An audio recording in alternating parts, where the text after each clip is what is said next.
ফোনের কর্কশ আওয়াজে ঘুমটা ভেঙে গেল। চরম বিরক্তি নিয়ে বেডসাইড টেবিল থেকে ফোনটা হাতে নিলাম। ফোনের স্ক্রিনে নামটা দেখেই ভয়ে আমার গলা শুকিয়ে আসছে। রুদ্র যদি এখন দেখে ইফাত স্যার আমাকে কল দিচ্ছে, এই ফোন দিয়ে বাড়ি মেরে আমার মাথা ফাটিয়ে দিবে। আমি ভয়ে ভয়ে রুদ্রের দিকে তাকালাম। উনি গভীর ঘুমে আচ্ছন্ন। ফোনটা বাজতে বাজতে কেটে গেল। জানি আবার ফোন দিবে। এদিকে আমি এক চুল নড়তেও পারছি না। রুদ্র নিচের সাথে আমাকে শক্ত করে জড়িয়ে রেখেছে। রুদ্র ঘুমের ঘুরে একটু নড়ে চড়ে উঠতেই হাতের বাঁধন আরো দৃঢ় হলো। আবার ফোন বেজে উঠল। আমি দ্রুত ফোনটা সাইলেন্ট করে ফেললাম, কিন্তু ততক্ষণে রুদ্র সজাগ হয়ে গেছে। উনি ঘুম চড়ানো কণ্ঠে বললেন, কে ফোন দিয়েছে? আমি উত্তর দিলাম না। আমি যদি বলি ইফাত স্যার ফোন দিয়েছে, উনি আমার সম্পূর্ণ কথা না শুনেই রাগারাগি শুরু করে দিবেন। উনি আমাকে ছেড়ে দিতেই আমি উঠে বসলাম। উনি দুই হাতে আমার কোমর জড়িয়ে ধরলেন, পেটে মুখ গুজে দিয়ে বললেন, বললে না তো কে ফোন দিয়েছে? ওনার এমন স্পর্শে আমার শরীর অস্বর হয়ে আসছে। আমার হাত থেকে ফোনটা বিছানায় পড়ে গেল। উনি নিজেই বিছানার ওপর থেকে ফোনটা হাতে নিলেন। ফোনের স্ক্রিনের নামটা দেখেই উনি আমার দিকে অগ্নিদৃষ্টি নিক্ষেপ করলেন। আমি ভয়ে ভয়ে ওনার দিকে তাকালাম।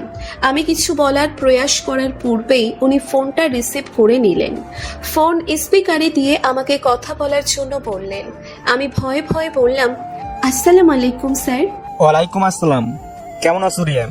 আলহামদুলিল্লাহ ভালো, আপনি? আলহামদুলিল্লাহ ভালো। কথাটা বলে একটু থামলেন। বুঝতে পারছি উনি কিছু বলার প্রয়াস করছেন। উনি আমতা আমতা করে বললেন, রিয়াম, তোমাকে আমি ওই দিন কিছু কথা বলেছিলাম, তুমি তো সেই ব্যাপারে কিছু বললে না। আমি তোমার কথা শোনার জন্য অপেক্ষায় আছি। রুদ্র তাতে দাঁত চেপে বলল, এই সত্যি করে বলো তো, ও তোমাকে প্রপোজ করেনি তো? আমি হাত দিয়ে রুদ্রের মুখ চেপে ধরলাম। হালকা কেশে বললাম, স্যার ওই ব্যাপারে আমি কি বলবো আমি নিজেও বুঝতে পারছি না। ত্রয়ীকে ব্যাপারটাকে কিভাবে বলবেন? তেইকে প্রপোজ করি। রুদ্র আমার দিকে চোখ বড় বড় করে তাকায়। হয়তো উনি এতক্ষণে সবটা বুঝতে সক্ষম হয়েছেন। ইফাত স্যার আমাকে নয়, ত্রয়ীকে পছন্দ করেন। আমি ওনার মুখের উপর থেকে হাত সরিয়ে নিলাম। প্রপোজ করার বিষয়টা একদমই ঠিক হবে না যদি ত্রয়ী পুরো বিষয়টা ভালোভাবে না নেয়। আমি ত্রয়ীকে যতটুকু চিনি, ত্রয়ী বিষয়টা এত ইজিলি নেবে না। পরিস্থিতি হিতে বিপরীত হবে। দেখা যাবে ত্রয়ী রেগে গিয়ে আপনাকে দু চার কথা শুনিয়ে দিবে। ত্রয়ী শিক্ষকদের ভীষণ সম্মান করে। ত্রয়ী হয়তো একটু ফাজিল, কিন্তু এই বিষয় নিয়ে অনেক পসেসিভ। প্রপোজ করাটা মোটেও ঠিক হবে না। রেগে গেলে ত্রয়ীর হুঁশ থাকে না। দেখা যাবে ত্রয়ী রেগে গিয়ে চিৎকার চেঁচামেচি শুরু করে দিবে। এটা আপনার কেরিয়ারের জন্য মোটেও শুভ হবে না। তাহলে আমি কি করব? নিজেকে কেমন হেল্পলেস লাগছে। তেইকে হারিয়ে ফেলার ভয় হয়। তেইকে হারিয়ে ফেলার ভয় আমাকে প্রতি মুহূর্তে কুড়ে কুড়ে খায়। ওকে কোনো ছেলের সাথে কথা বলতে দেখলেও ভয়ে আমার বুক কাঁপে। মনে হয় এই বুঝে আমি তেইকে হারিয়ে ফেলছি। আমি কতটা মানসিক যন্ত্রণায় ভুগছি সেটা আমি তোমাকে বলে বোঝাতে পারবো না। তেইকে প্রথম দিন দেখেই আমি ভালোবেসে ফেলি, যাকে বলে লাভ অ্যাট ফার্স্ট সাইট। তাই তো তোমাদের কাছাকাছি থাকতে চাইতাম। এতগুলো দিন নিজের মনের কথা নিজের মাঝে চেপে রেখেছিলাম, কিন্তু পরে ভেবে দেখলাম নিজের মনের কথা নিজের মনে চেপে রাখলে হয়তো আমি তেইকে হারিয়ে ফেলবো। তাই তো হেল্পলেস হয়ে তোমার কাছে সাহায্য চাইছি। প্রথমে অনেক দ্বিধাগ্রস্ত ছিলাম নিজের ছাত্রের কাছ থেকে হেল্প নিব বলে। তেইর যদি আমার প্রফেশন নিয়ে প্রবলেম থাকে তাহলে আমি চাকরি ছেড়ে দিব। চাকরি ছেড়ে দেওয়া তো কোনো কিছুর সমাধান হতে পারে না। আপনি যদি কারোর জন্য নিজেকে পরিবর্তন করেন, তাহলে তো সে আপনাকে নয়, আপনার পরিবর্তনটাকে ভালোবাসবে। ত্রয়ীকে অন্যভাবে বোঝাতে হবে। কি করব আমি? তেইকে না পেলে আমি পাগল হয়ে যাব। ইফাত স্যারের কথা শুনে আমার ভীষণ হাসি পাচ্ছে, কিন্তু এখন হাসা যাবে না। সিরিয়াস টাইপ কথাবার্তা চলছে। আমি নিজের হাসি চেপে রেখে বললাম, স্যার আপনি একটাই কাজ করতে পারেন। আপনি ত্রয়ীকে ডিরেক্ট বিয়ে করে ফেলুন, ওর বাসায় বিয়ের প্রস্তাব পাঠান। এছাড়া আর কোনো উপায় নেই। তেই রাজি না হলে তো ওর বাবা মা তো আমার কাছে বিয়ে দিবে না। হয়তো দিবে না, কিন্তু বুঝবে তো, কারণ নিজের মেয়ের জন্য এমন সুপাত্র হাতের কাছে পেয়ে কেউ নিশ্চয়ই হাতছাড়া করতে চাইবে না। যদি ত্রয়ী নিজের বাবা মায়ের কথা শুনে যদি কনফিউজ হয়ে যায়। আচ্ছা, তাহলে আমি আজকেই তেইদের বাসায় বিয়ের প্রস্তাব পাঠাচ্ছি। এখন তাহলে রাখি। তোমাকে এই সময় বিরক্ত করার জন্য দুঃখিত। না না স্যার, সমস্যা নাই। আচ্ছা তাহলে রাখি স্যার। আসসালামু আলাইকুম স্যার। ওয়ালাইকুম আসসালাম। রুদ্র বেডে হেলান দিয়ে বসতে বসতে বললেন, ডক্টর ইফাত তো নিজের ছাত্রীর প্রেমে মজনু হয়ে গেছে, কিন্তু লাইলি তো মজনুর মনের দুঃখ বোঝে না। আমি ওনার দিকে ঠোঁট বাঁকিয়ে তাকালাম। উনি চোখ দিয়ে আমার ঠোঁটের দিকে ইশারা করে বললেন। Sweet test. রুমের দিকে আসতে নিলেই রুদ্র আর ইলান ভাইয়ার কিছু কথা আমার কর্ণগোচর হলো। কি রে রুদ্রম, তুই বিড়াল টিলার পোষা শুরু করেছিস নাকি? আমি তো জানতাম তুই বিড়াল পছন্দ করিস না, কিন্তু তোর হাতে বুকে বিড়ালের খামচির মতো দাগ, কি ব্যাপার? ইলান ভাইয়ের কথা শুনে আমার কাশি উঠে গেল। আমি নিজের মুখে চেপে ধরলাম। রুদ্র ইলান ভাইয়ার দিকে চোখ রাঙিয়ে তাকালো। থাপ্পড় খাবি হারামি। বাবা, আমাদের রুদ্রবাবু ব্রাশ করছেন, লজ্জায় গাল দুটো লাল টমেটো হয়ে গেছে। মামা, তোমার বউ এখানে থাকলে নিশ্চয়ই এটা বলতো। আপনি এত লজ্জা পাচ্ছেন কেন? লজ্জায় আপনার গাল দুটো টমেটোর মতো লাল হয়ে গেছে।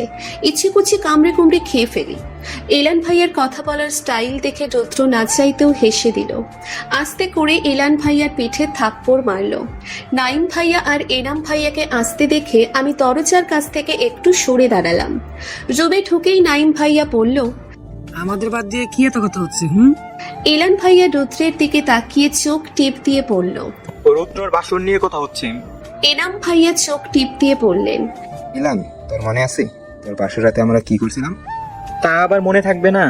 আমার স্মরণীয় পরণীয় দিনটা আমার আলা বলা বউকে উল্টা পাল্টা বুঝিয়ে নষ্ট করে দিয়েছিল। বাসরাতে বসে বসে লুডো খেলছি। এই কথা মনে হলে এখনো বুকে চিনচিন ব্যথা হয়। ইলান ভাইয়ার কথা শেষ হতেই নাইম ভাইয়া, এনাম ভাইয়া, রুদ্র উচ্চস্বরে হেসে ওঠে। হুট করে নাইম ভাইয়া রুদ্রের হাত দুটো চেপে ধরে। তুই নিজের লাইফে মুভ অন করেছিস, এটা দেখার পর নিজেকে অনেকটা হালকা লাগছে। মনে হচ্ছে একটা অপরাধ বোধ থেকে মুক্তি পেলাম। তুই ভবিষ্যতে ভালো আছিস, সুখে আছিস, এটা জানার পর আমাদের থেকে বেশি খুশি হয়তো কেউ হয়নি। এতদিন ধরে একটা অপরাধ বোধ আমাদের করে করে খাচ্ছিল। মনে হতো আমাদের জন্য তোর লাইফটা এমন হয়ে গেছে। তুই তো প্রথমে ওরই সাথে রিলেশনে যেতে চাসনি, আমাদের জন্যই রাজি হয়েছিলি। তুই যদি লাইফে কোনোদিন মুভ অন না করতি, তাহলে হয়তো আমরা নিজেদের কোনোদিন ক্ষমা করতে পারতাম না। রুদ্র হাত দিয়ে নাইম ভাইয়াকে থামিয়ে দিল। চুপ কর, এসব পুরোনো কথা না টানাই ভালো। আমি আমার লাইফে অনেক হ্যাপি আছি, তবে আমি ওরির কাছেও কৃতজ্ঞ এবং তোদের কাছেও কৃতজ্ঞ। ওরি যদি আমাকে ছেড়ে না চলে যেত, তাহলে হয়তো আমি রিয়ার মতো কাউকে নিজের জীবন সঙ্গিনী হিসেবে পেতাম না। তোরা তো আমার ভালোর জন্যই বলছিলি, তোরা কি আর জানতি ওরি এমন টাইপ মেয়ে? আমি আমার লাইফ নিয়ে আলহামদুলিল্লাহ ভালো আছি। রিয়ার মতো কাউকে নিজের লাইফ পার্টনার পাওয়ার পর কেউই আর খারাপ থাকতে পারে না।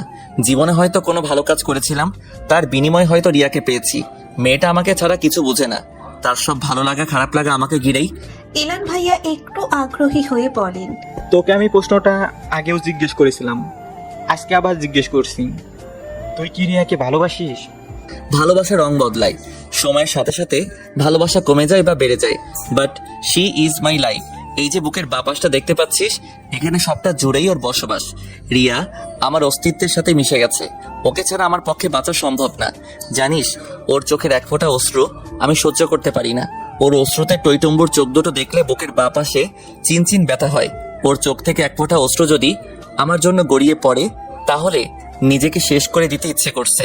এনাম ভাইয়া আলতো হেসে বলেন, ইলান আমাদের বন্ধু, ভাবির প্রেমে মজনু হয়ে গেছে।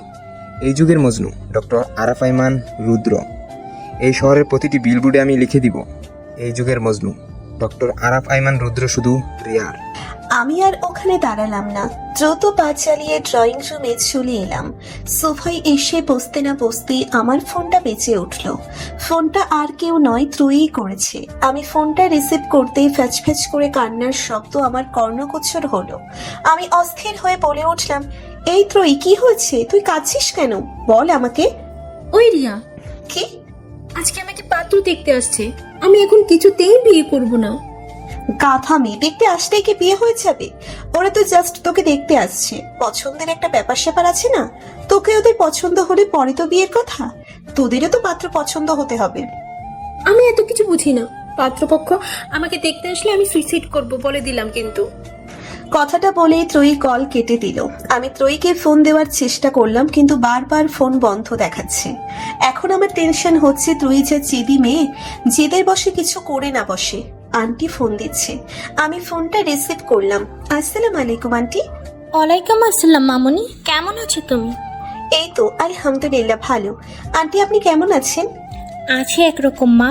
এই পাগল মেয়েকে নিয়ে কি আর ভালো থাকা যায়? মেয়েটা আমার একটা কথাও শোনে না। আমি বিষয়টা জানি, তবু না জানার ভান করে জিজ্ঞেস করলাম, কি হয়েছে আন্টি, কোনো সমস্যা? আর বলো না, ত্রয়ীর জন্য একটা ভালো বিয়ের প্রস্তাব এসেছে। ছেলেটা ডক্টর, তুমি হয়তো চিনবে, তোমাদের মেডিকেলেরই ডক্টর। ছেলেটার নাম ইফাত। কিন্তু মেয়ে আমার এখন কিছুতেই বিয়ে করবে না। আমি বললাম, ওকে এখন বিয়ে করতে তো আমরা বলছি না, তুই পাত্রপক্ষের সামনে যা, ছেলেটাকে দেখ, যদি পছন্দ না হয় আমাদের বলে দিবি, আমরা ওনাদের না করে দিব। আমরা তো আর তোর ইচ্ছের বিরুদ্ধে গিয়ে ছেলেটার সাথে বিয়ে দিব না। কিন্তু মেয়ে তো আর আমার কথা শোনার পাত্রই না।